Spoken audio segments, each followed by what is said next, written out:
మామ 2010లో విడుదలైన 'orange' movie మనకందరికీ తెలిసిందే. డిజాస్టర్ అయిన విషయం కూడా అందరికీ తెలిసిందే. బొమ్మరిల్లు భాస్కర్ దీన్ని డైరెక్ట్ చేశాడు మామ.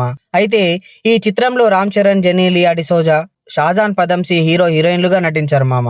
ఈ సినిమా స్టోరీ బాగానే ఉంటుంది, కానీ అప్పటి ప్రేక్షకులు దీన్ని యాక్సెప్ట్ చేయలేకపోయారు. ఇదొక కాంప్లెక్స్ ఫ్యూచరిస్టిక్ కాన్సెప్ట్ తో వచ్చింది. చాలా కాలం తర్వాత ఈ సినిమా ప్రేక్షకులకు బాగా నచ్చడం, అది ఫేవరెట్ గా మారిపోవడం జరిగింది. క్రిటిక్స్ కూడా ఈ మూవీ ఈ కాలంలో వచ్చి ఉంటే బ్లాక్ బస్టర్ హిట్ అయి ఉండేదని అభిప్రాయపడ్డారు మామ.